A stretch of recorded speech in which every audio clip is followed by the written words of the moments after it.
Yes, a couple of things. So the big one, I had a huge student loan. I had $90,000 in student loan. And this is something that as first generation students, Latinas going to college, they don't, no one talks about it. Of course, my mom didn't talk about it. She has a second grade education. So Welcome to the Say Hola Wealth Podcast, where financial freedom isn't just a dream, it is your new reality. On this show, you will learn how to invest your first 100K, build your cash libre life, and break free from money cycles holding you back. I am your host, Luzy King, a first-gen Latina who went from $220,000 in a student loan debt household combined to becoming an angel investor. If you are ready to step into your financial independence, you are in the right place. If you have been looking for a way to work with me, I am happy to announce that I will be opening doors to the Say Hola Wealth Academy, my group coaching program for those of you who want to increase your net worth by 20,000 on October 1st at 8 a.m. Pacific Standard Time, and a special discount will go to those that are part of the newsletter. Now, the Academy is for you if you are looking to work on money mindset, financial healing, and also giving you the tools and the strategy to negotiate your salary and elevate your income. And for those of you that work in higher ed or maybe non-for-profits that truly believe that there's no way for you to negotiate more money, I want you to join the Academy. And again, doors open on October 1st at 8 a.m. Pacific Standard Time. And on today's episode, I will be sharing the story of one of my amazing clients who had just such a wonderful transformation through private coaching. And I cannot wait for you to listen to the show. And Marta, if you are listening to the show, I just want to say thank you for trusting me. It has been an honor watching your growth, and I cannot wait for you to even evolve into this amazing, busy, wealthy mujer and mamá and wife that you are meant to be. Te mando un abrazo. Hello, welcome back to another episode of the Say Hola Wealth Podcast.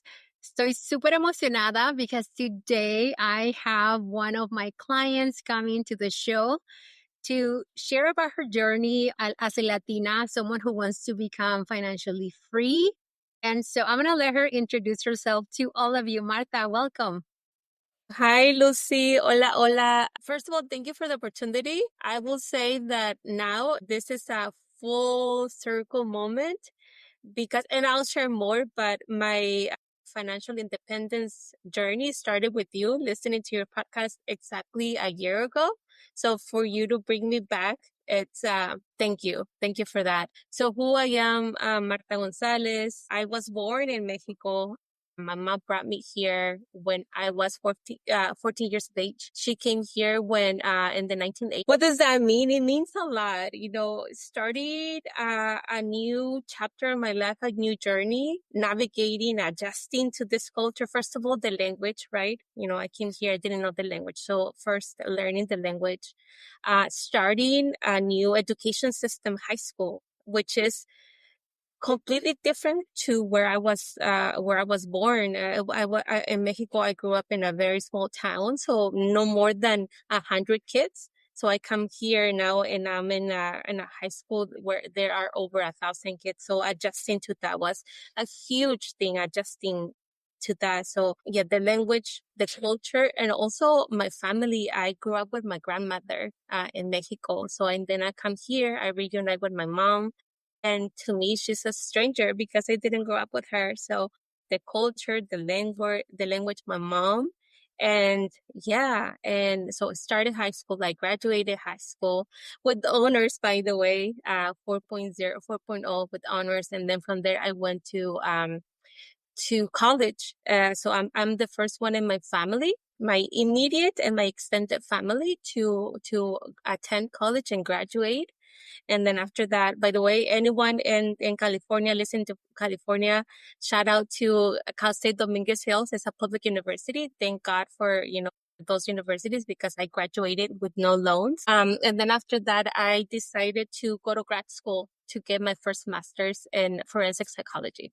That was not free. That I had to get student loans. And then after that, I started working at a nonprofit. And then after that, I went back to school, but just a little bit about myself, who I am. My identity is tied with who I am. My immigrant roots, my Mexican identity is big, huge to who I am. And I'm like, somebody bring me the pañuelos because I know your story. Like I've obviously was coaching you for a while, but even watching you right now step into your story and share it with everyone is like, okay, I always tell people, bring me the pañuelos. This time I brought my own pañuelo because I was like, this is going to be my client that we're going to be talking about and I want to be prepared.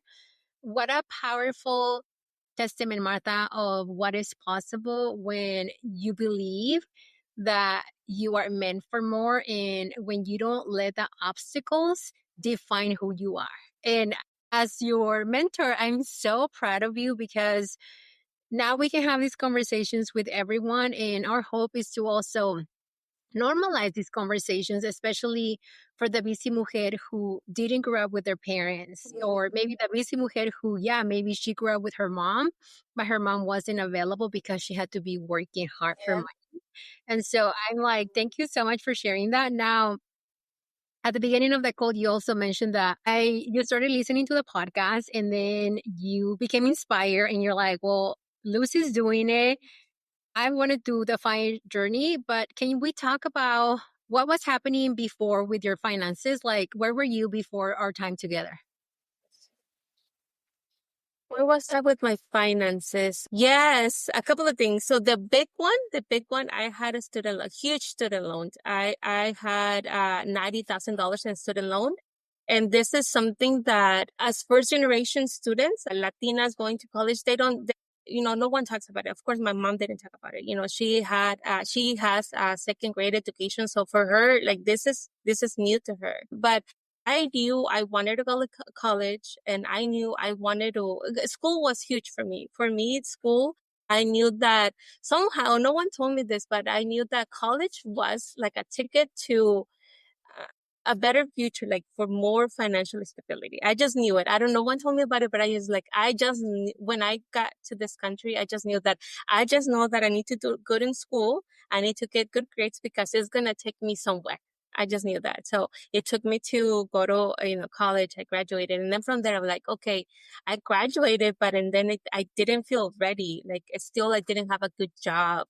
And then I went to grad school. And so now there are no scholarships for grad school. So I had to get student loans. And for my first master's, that was over $50,000, right? And then no one tells you, okay, yes, you get a student loan, but it doesn't mean it means that you have to pay it back. It also means that interest. I didn't know anything about interest, and it was 5, 6, almost 7%, which I didn't read about that. I just knew that I wanted to go, but it also meant that it came with the student loan. So before it was a huge milestone. And then after that, I went to get my second master's. The first one, it was a private university, it was very expensive. And then for the second one, I went to a public school. So it was a lot less, but it accumulated. So now I have two student loans, right? I didn't know what was the interest rate. So it has been accumulating. I was paying the minimum payments, the minimum, and I paid it for over years, but it was not making a dent. I was just making the minimum payment and it was not making a dent. The balance was not reducing. So that was huge. Like, and I'm someone that does not like debt because I feel like, oh my gosh, I want to get rid of it because it's not letting me move forward. It's like a big shadow over my head. And like, how do I get rid of it? So I was doing my best in trying to pay it off, making more than it was necessary sometimes, but it was not going away. So that was, I think, Lucy, before I started working with you, I think that was the big one. My student debt, because I don't have any car loans, I don't have anything. And also, before I met you, I knew that I wanted something more than just the regular paycheck, like the biweekly paycheck. And then somehow I came across your podcast and then I started to listen to more and then reading more. And then just things have been aligning. And I think I feel that I'm in a position where I'm on track to reach my long-term goal of reaching financial independence in 9 years. And I said, and you are, because we look at the numbers. Yeah. Because you get access to one of the tools that I provide for my clients, which is having a holistic approach to your entire wealth building portfolio. And I also want to give you credit because you were listening to the podcast and you were implementing a lot of the tips that I was sharing with all of you. You started diversifying your investments. You started like taking micro steps, which when you came to me and you applied for coaching, I was almost seeing like Elisa, like she's no joking around. Like she's really ready to go after the financial independence that a lot of us are afraid to because we have this belief that, okay, if I start to believe that I deserve more or that I want to become financially independent, I'm gonna let go of my cultural roots, which it's totally false. We know that. Thank you so much for sharing that. Now I want to ask you about the biggest fears you had before applying for coaching because you also took action of I remember that I did a birthday sale and you were one of the few people that said, yes, I'm gonna take advantage of these birthday sale and I'm gonna start working with this client, with this mujer. So were there's any mindset that was holding you from applying? Because I know there's a listener right now that is like, oh, I wanna apply, but I don't know.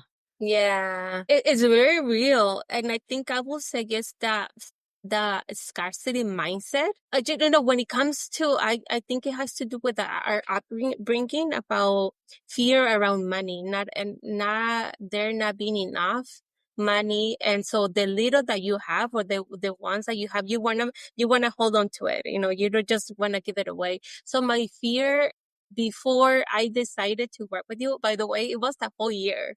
I listened to most of your podcasts for a whole year. I was reading, and I think I remember there was an episode about you talk about analysis paralysis or something like that, that like us, and that is me. That is me. Like, I feel like I need to read every single book. I need to read every single article. I need to have everything checked before I can make that decision. Especially around money. Like, okay, if I'm gonna make any moves around money, I wanna be certain, 110% certain that I'm making the right decision. So to your question, I was like, before I make that decision, I feel like, okay, I wanna see what Lucy is all about. I wanna make sure that she's real. I wanna make sure that she's legit. Let me listen to all her podcasts.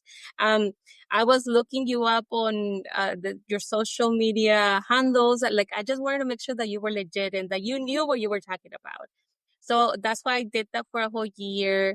And then I was like, okay, if I make this investment, what would that bring me? Like, okay, what would happen? What if I'm just like wasting this amount of money and nothing, there is no return there? So I would say that was my biggest fear. Like, okay, I have this money, I will invest it. And what if there is no return? Like, what if nothing comes out of this? I think I will say that was my biggest fear. And also just, I needed to triple check that you were legit and that you knew what you were talking about. But I think it comes with that fearful mentality growing up that there is not enough money and whatever you have, you need to protect it. You need to secure it. Yeah. And thank you for being so transparent. I think it also comes with how many times have we not seen, I don't know, like MLMs and things like that, that were like, okay, it happened to my tia, mi mama, mi abuela, so I don't want to be part of it, which is actually a fear that is legit. And so, yes, absolutely to doing the work, but also please don't wait a full year anymore to get coached because we were able to work so much on the financial fears, the financial healing that was needed. And for those of you that are very much researchers, which as you were talking about this, I was like, your second master's probably did you so well when you were looking me up because it's in forensic psychology, right?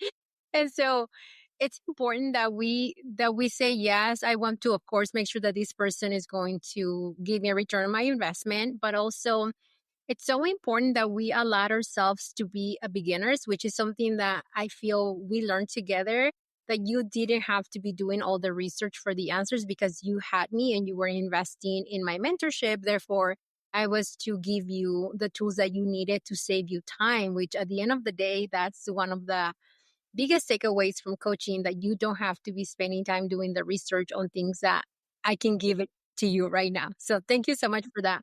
Now, where are you now in terms of like your financial vision for the future? Because you talk about debt and you say, I don't have a good relationship with it. And I know that I coach you a lot of that. Like, if you want to advance for the next phase of your wealth building journey, you have to be comfortable leveraging debt.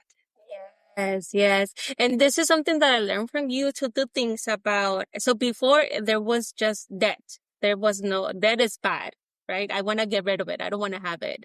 And now, thanks to your support, I know that there is good debt and bad, right? Or, credit card. So that I don't have. So I have a mortgage. So I know that this is good because it's creating generational wealth. So I have a 5-year-old. So I know that this will go to my daughter, right? And setting her up for success.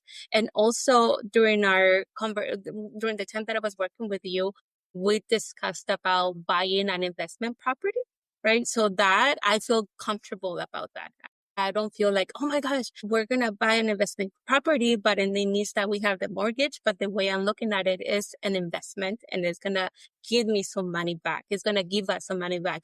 I'm thinking about my kiddo, right? Creating, so not just this house, this casita, but also that one. It's for us, but also for her and future generations. So I feel good about that, the other ones I don't have, so I don't have to worry about. But yes, I feel good. Actually, you shared a lot of good information about, the LLC, and so that's something that is in the works, but I will make it happen. Okay, let me wrap this up for the listeners. So, the reason why this strategy works well for you, it's because you already are taking advantage of all the other investments. So you're already maxing out your investment accounts that you have, the ones that save you taxes now, taxes later. So you are pretty much coming back to checking the boxes. You've already checked those boxes of, I'm maxing the investment accounts, I'm taking advantage of the taxes, I'm leveraging investing to reduce my taxable income. And so the investment property was another idea for you to generate income, increase your portfolio, but also because you have a 5-year-old, give you the ability to essentially legally hire your nana through the business, so you can start paying her a salary.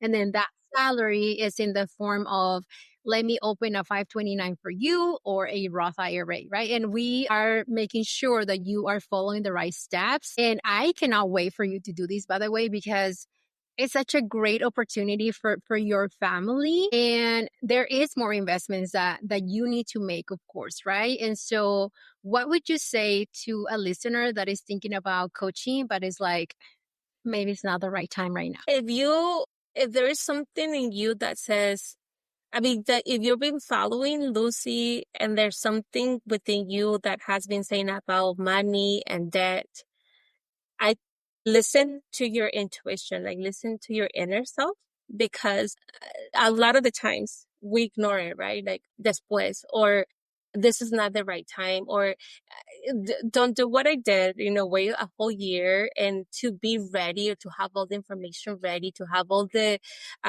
research, all the information. You will not have it because there is so much information on the internet. There are so many books. I was listening to so many podcasts. Like at one point it was overwhelming because I had too much information. I didn't know how to proceed forward. But Lucy, you will provide that information. I will tell you, Lucy, one thing specifically that was very helpful for me is in the investing portion of it. I also listened to your podcast about the brokerage account. I was like, what is that? I don't know. And ETFs and stocks and bonds. But because of your support, I have an account and it's working.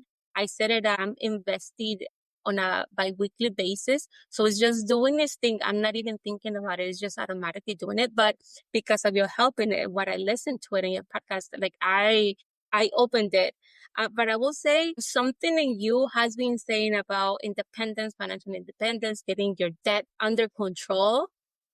Go for it. I'm just so proud of you, Martha. I cannot wait for you to continue on this financial freedom journey, which we're now calling Cash Libre journey, and just watching you step into the next version of yourself. Because back in December, which is when you and I started working together, this person right here didn't exist. She was just a vision. And now you can say, I met her and now I'm ready for the next version of myself. So thank you so much for coming to the show.